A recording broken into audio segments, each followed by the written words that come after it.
Cześć! Dziś sprawdzimy, jak radzą sobie procesory Intel i3, i5 i i7 czwartej generacji w 2025 roku. Wszystkie testy przeprowadzę na tej samej platformie. Płycie głównej Asus z 97 Pro Gamer z tą samą pamięcią RAM i kartą graficzną, żeby wyniki były jak najbardziej porównywalne. A skoro mowa o warunkach testowych, wszystkie procesory chłodzone będą przez jednego i tego samego zawodnika Cooler Master Hyper 612S. To masywna wieża z 6 ciepłowodami i dużym 120 mm wentylatorem. Mimo że to konstrukcja sprzed lat, wciąż radzi sobie świetnie, zarówno z i3, jak i z i7 przy pełnym obciążeniu. Dzięki niemu mamy pewność, że throttling nie wpłynie na wyniki, a każdy z procesorów pokaże, na co go stać, bez ograniczeń termicznych. Dodatkowy plus – kultura pracy, cicho, chłodno i stabilnie. Zobaczymy, jak te leciwe już układy wypadają w Cinebenchu 3D Marku i w grze Formuła 1.22. Czy i3 jeszcze daje radę? Czy i7 ma sens do budżetowego PC? Przekonajmy się. Zanim przejdziemy do testów, poznajcie dzisiejszych zawodników. Wszystkie z legendarnej czwartej generacji Haswell. Intel Core i3 4130, dwurdzeniowiec z Hyper-threading, podstawowy model z serii, idealny do biura. Ale zobaczymy, czy da się jeszcze na nim pograć. Intel Core i5 4590T. Energooszczędny czterodzeniowiec bez Hyper-threading. Ma tylko 35 W TDP, ale może zaskoczyć stabilną wydajnością w grach i benchmarkach. Intel Core i5 4690K, klasyka dla entuzjastów. 4 rdzenie, odblokowany mnożnik, świetny do OC. Kiedyś marzenie graczy, dziś sprawdzimy, ile jeszcze potrafi. Intel Core i7 4790, ośmiowątkowy król mainstreamu z 2014 roku. Bez dopisku z K, ale z hyper-threading i wysokim taktowaniem, sprawdzimy, czy to nadal sensowny wybór do taniego PC.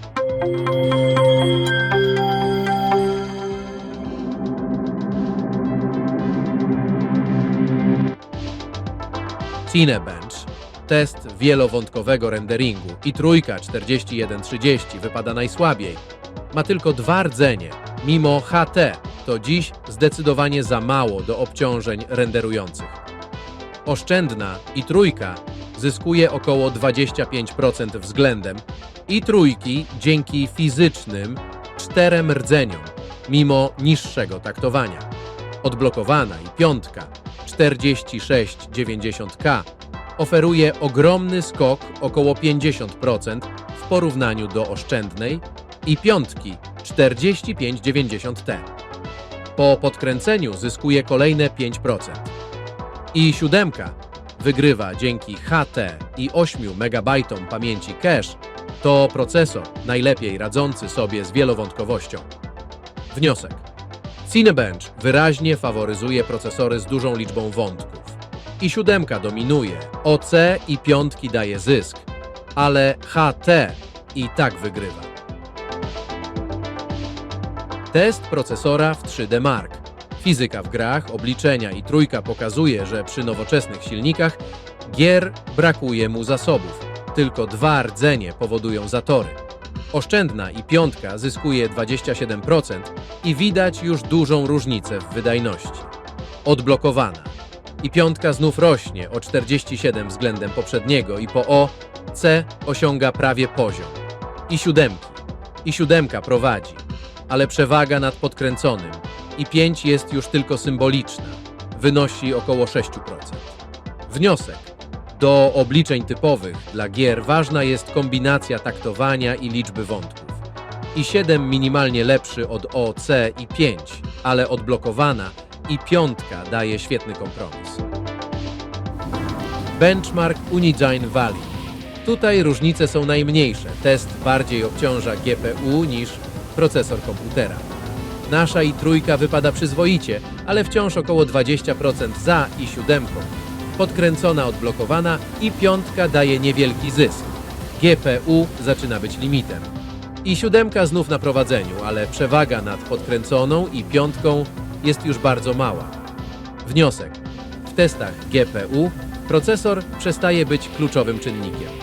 i5 od i7 różni się głównie w scenariuszach, gdzie wydajność ogranicza procesor.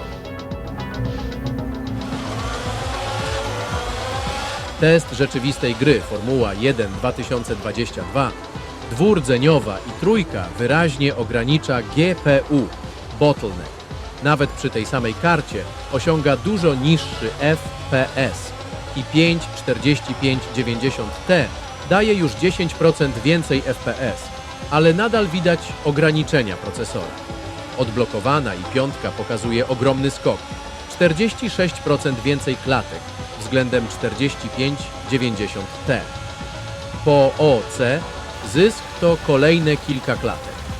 i7 i w tym teście wygrywa. Dzięki technologii HT utrzymuje wyższy i bardziej stabilny framerate. Wniosek. W grach z zaawansowaną fizyką i AI, jak Formuła 1, liczba wątków ma duże znaczenie. i7 bez OC radzi sobie najlepiej.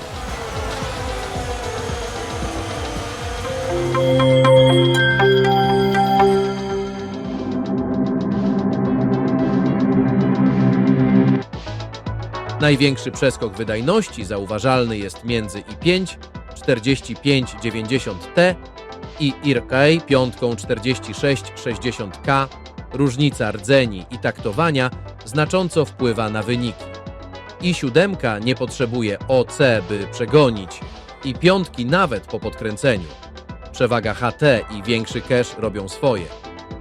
Bottleneck CPU jest wyraźny przy i3 i częściowo przy i5 4590T. Nowoczesne GPU będą się nudzić. Zastosowane chłodzenie Cooler Master Hyper 612S odprowadza wystarczająco ciepło, aby utrzymać stabilny boost i delikatny OC nawet do 4,5 GHz dla i piątki 4660K bez throttlingu. Testy pokazały jasno, że nawet procesory sprzed ponad dekady potrafią jeszcze coś z siebie wycisnąć, o ile mają do tego odpowiednie warunki. Przy tej samej platformie, pamięci RAM i karcie graficznej, różnice między układami czwartej generacji Intela są wyraźne i bardzo zależne od konkretnego zastosowania.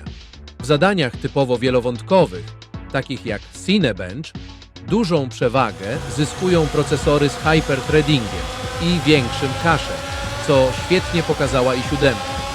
Z kolei w grach, gdzie liczy się głównie wydajność pojedynczego wątku i taktowanie, dobrze podkręcony, odblokowany i5 nie odstaje daleko, a często nawet wyprzedza słabsze i7 z innych generacji. Największym ograniczeniem dla tańszych układów okazała się liczba rdzeni. Dzisiejsze gry, jak Formuła 1, są już w stanie wykorzystać 4 czy nawet 6 wątków, więc 2 rdzenie to po prostu za mało. Widać też, że przy mocniejszej karcie graficznej starsze CPU mogą stanowić poważny bottleneck. Na szczęście chłodzenie Cooler Master poradziło sobie bez problemu i nawet przy overclockingu temperatury były stabilne, a boost trzymał się solidnie. To pokazuje, że przy odpowiednich warunkach nawet starszy sprzęt może nadal dostarczyć przyzwoitej wydajności w grach i zastosowaniach półprofesjonalnych. Dzięki za oglądanie. Do zobaczenia w następnym materiale. Cześć!